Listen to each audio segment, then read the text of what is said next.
se retrouve pour un nouvel unboxing qui va être très rapide. C'est mon colis Pocket Jeunesse qui vient d'arriver, partenariat que j'inaugure avec les éditions Pocket Jeunesse. Et donc on va bien voir ce qu'il y a à l'intérieur. Enfin moi je sais un peu, mais c'est surtout pour vous.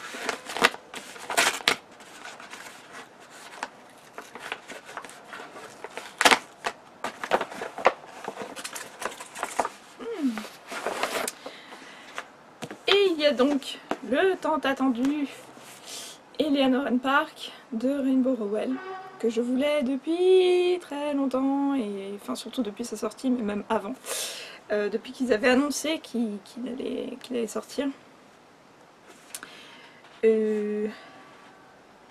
Combien de pages fait-il?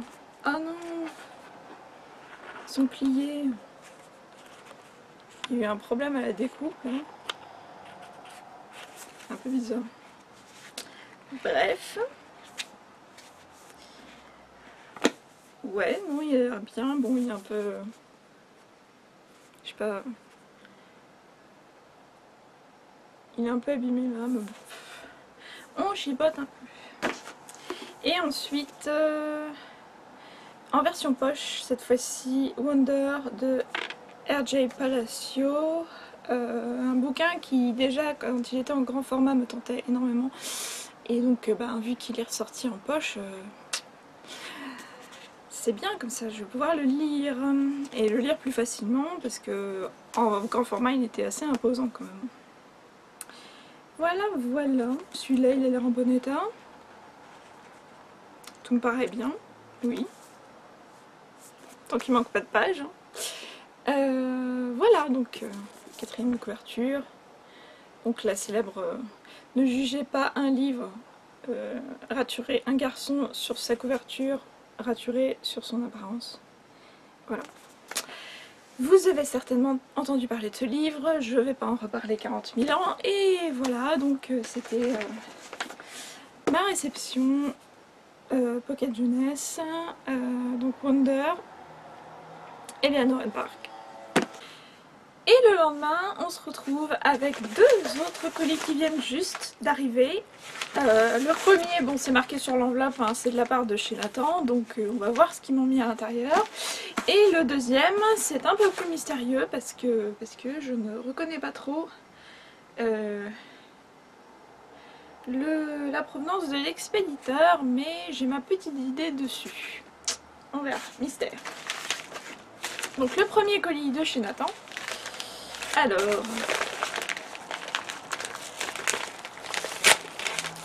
c'est toujours un grand mystère avec Nathan parce qu'il nous envoie tellement de trucs qu'on se demande ce qu'ils vont nous envoyer la prochaine fois. Encore une fois, je vais pas râler parce qu'il m'envoie des choses, hein. Franchement, c'est pas du tout l'effet attendu.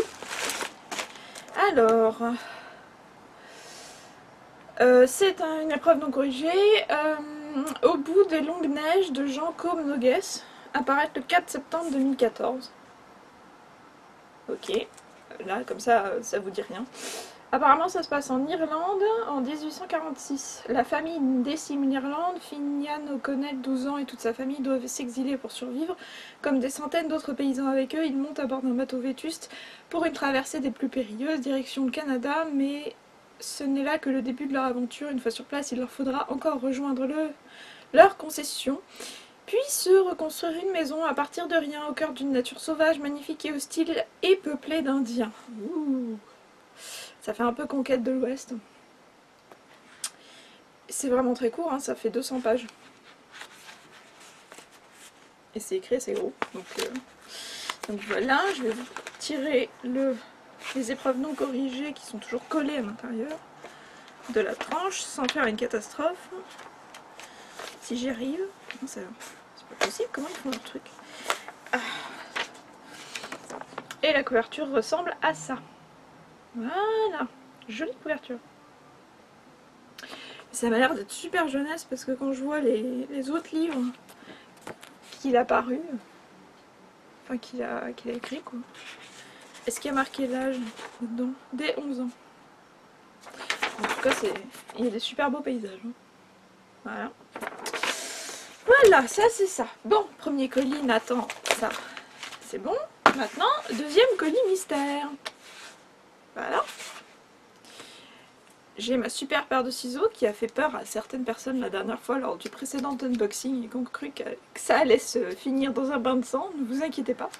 Je vais voir si... Est-ce que ça peut s'ouvrir autrement ça? Non. C'est scotché et c'est collé en plus. Ah non, si, il y a peut-être un... Si.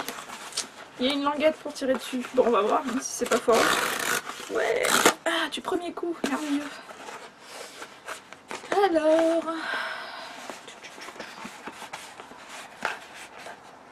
Il y a deux petits livres à l'intérieur. Enfin, deux poches, on va dire. Ouh. C'est mon partenariat avec les éditions Milady. Par lequel je commence.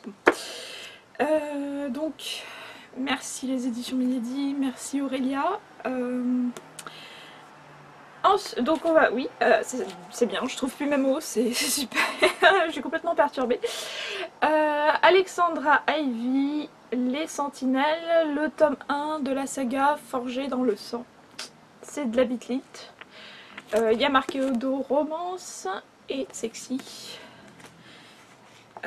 C'est cool quand il y a des tomes 1 parce que chez Milady ils font des sagas avec tellement de tomes, genre tome 11, 12, je sais pas combien, que bah, quand on n'a pas commencé dès le début ça décourage un peu de s'y mettre quoi.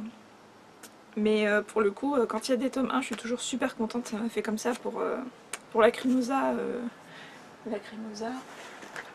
le Requiem pour Sacha. D'ailleurs, si vous n'êtes toujours pas au courant, j'ai créé le club de lecture qui s'appelle Mon Petit Club de Lecture sur Facebook. C'est un groupe Facebook. Et on est en train de le lire. Enfin, moi je l'ai déjà lu, mais j'organise une lecture commune de Lacrimosa.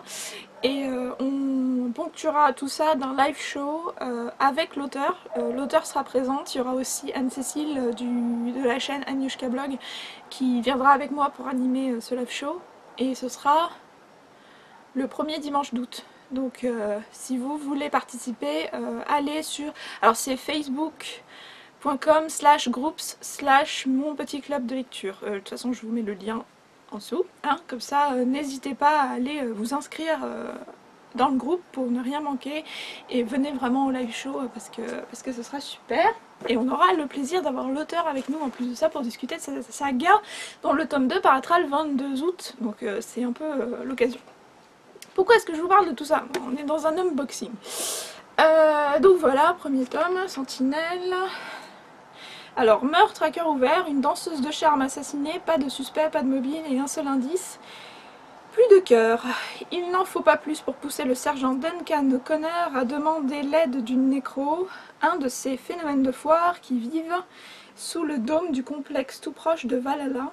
Mais lorsque Callie Brown s'introduit dans les derniers souvenirs de la victime, elle est loin de se douter du danger, car ils vont se retrouver projetés dans une traque qui va mettre les dons de Callie à l'épreuve, la carrière de O'Connor en jeu et leurs deux cœurs en point de mire. Voilà. Et le deuxième qui me tentait beaucoup, c'est Larissa Young, Les Cavaliers de l'Apocalypse, le tome 1 de la saga Guerre. Sublime couverture, hein. Juste vous faire remarquer quand même, j'essaye de vous la montrer en dehors des reflets. Voilà, vraiment magnifique. Et donc alors c'est la fin des temps approche, les cavaliers de l'apocalypse devront choisir de préserver leur humanité et combattre aux côtés du bien, ou au contraire embrasser leur destinée et déchaîner l'enfer sur terre. Arès, destiné à devenir guerre, craint peu de choses, fin stratège et redoutable cavalier, il a participé à toutes les grandes batailles de l'histoire et les émotions n'ont aucune prise sur lui. Pourtant, une femme va tout changer, Kara Thornhart, humaine, entraînée dans un monde qu'elle ne comprend pas et auquel elle ne peut survivre, se retrouve porteuse de la marque qui fera d'Arès un démon à part entière. Consumée par le désir et privée de tous ses pouvoirs lorsqu'il est près d'elle, Arès devra pourtant trouver le moyen de sauver la jeune femme d'une mort certaine, ou accepter d'être le héros d'Armageddon. De l'amour, de l'espoir, des péchés, de la rédemption, le tout sur fond d'apocalypse. Ça, c'est la citation de Romantic Times Book Club Magazine. Et donc, c'est classé romance et sexy. Voilà. Et bah c'est super, j'ai envie de dire. Je crois qu'ils sont parus le 11, il me semble. Ah, il y a le communiqué de presse avec. Voyons. Je crois qu'ils viennent de sortir le 11. Alors c'est le communiqué de presse de guerre celui-là. Oui, 11 juillet 2014. Est-ce qu'il y a le communiqué de presse de l'autre avec? Où est-ce qu'il est? Oui, aussi.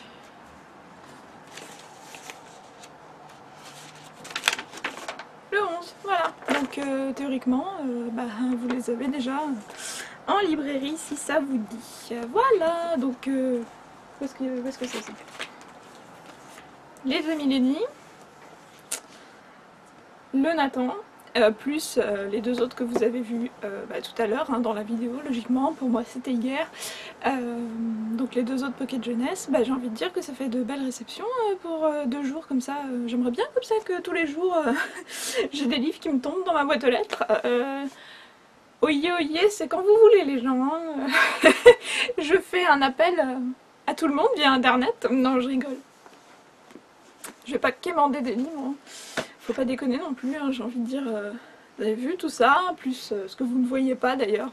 Je vous ferai peut-être un petit vlog pour vous faire part de ma détresse de bibliothèque, en fait, de rangement de bibliothèque, parce que entre ce que vous voyez derrière moi, qui sont mes livres, hein, mes romans, etc. Et ce que vous voyez de ce côté-là, là, tout ça, là, et un peu au-dessus de ma tête, là. C'est mes bouquins de cours d'histoire de l'art, de quand je faisais mes études d'histoire de l'art, et ça a envahi littéralement mon espace. Et donc je ne sais plus comment faire. J'ai de l'espace dans mes bibliothèques, mais ils sont déjà prises par mes cours d'histoire de l'art et mes grands livres d'histoire de l'art. Donc va falloir que je trouve une solution à ça, parce que maintenant mes livres, je suis obligée de les ranger comme ça parce que je n'ai plus de place, donc voilà. Bref, on s'en fout, vous n'êtes pas là pour ça, vous étiez là pour une vidéo unboxing. Je vous remercie vraiment d'avoir regardé, j'espère que ça vous a donné des idées de lecture peut-être, puisque, enfin, mis à part le Nathan, ceux que je vous ai montrés avant, là, tout à l'heure, Pocket Jeunesse sont déjà sortis, et ces 2-là aussi viennent tout juste de sortir, donc ma foi, hein, si ça vous tente, et je vous dis à très bientôt pour un point lecture qui à mon avis va pas être super. Désolée.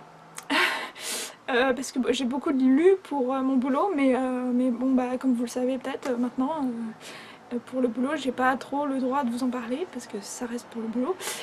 Et j'ai pas eu le temps vraiment de lire beaucoup pour moi. Donc même si j'ai pris beaucoup de livres. Beaucoup. Donc voilà. Bref. Vous verrez ça dans la prochaine vidéo. J'essaierai d'arranger le coup. Il me reste quelques jours avant le 15 juillet, donc je vais essayer de sprinter un maximum. Et je vous souhaite de bonnes lectures, et je vous dis à très bientôt. Salut!